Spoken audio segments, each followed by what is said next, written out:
पहुना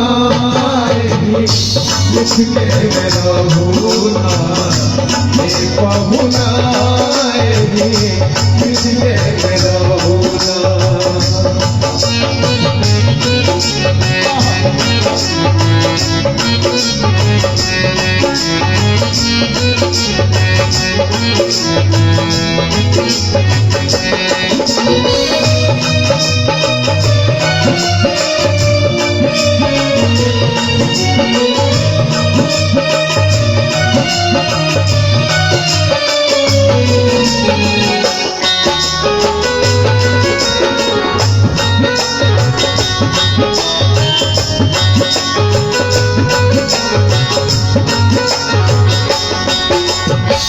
नवीन मन भावन व्यंजन पर सब कंचन धारी हो। नित नवीन मन भावन व्यंजन पर सब कंचन धारी। स्वाद भूख बढ़ जाई सुनसारी सरहद के गारी हो।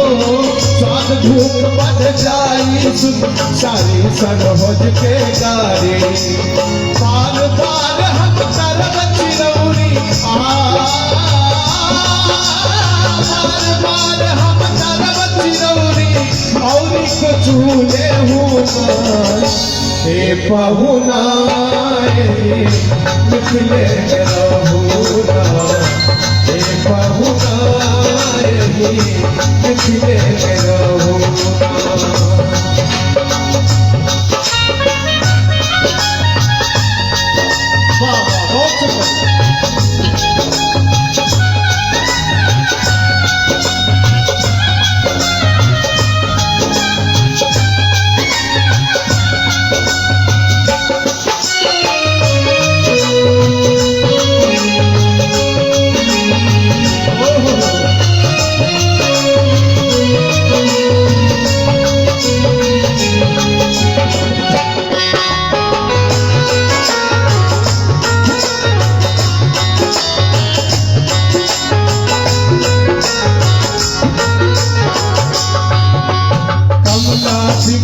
दूध नदी में खिचड़ी रोज खिलाए हो।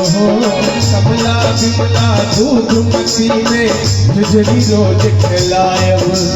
सावन में कजरी गागा के झूला रोज झुलाए हो। सावन में कजरी गागा के झूला रोज झुलाए। पवन देव से करवनी हो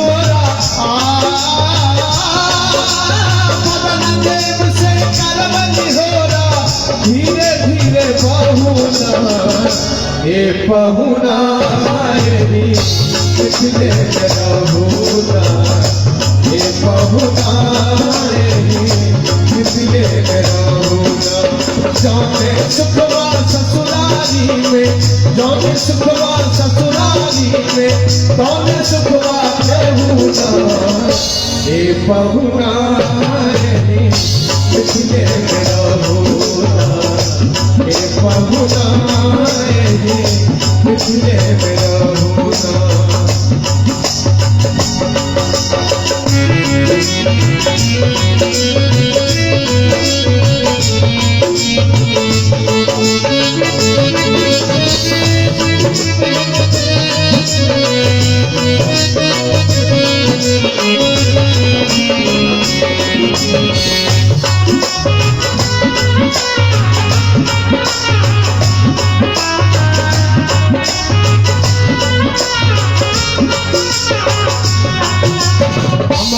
होरा रघुनंदन से माने या न माने हो।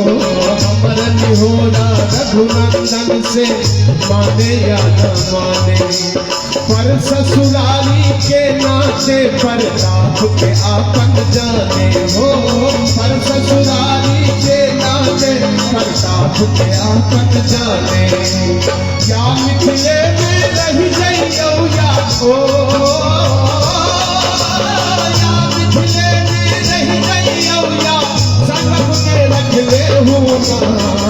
हे पहुना निकले रहूना हे पहुना निकले रहूना।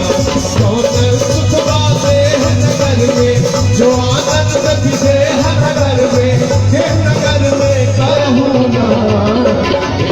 पहुना मिथिले में रहुना हे पहुना मिथिले में रहुना हे पहुना मिथिले में रहुना हे पहुना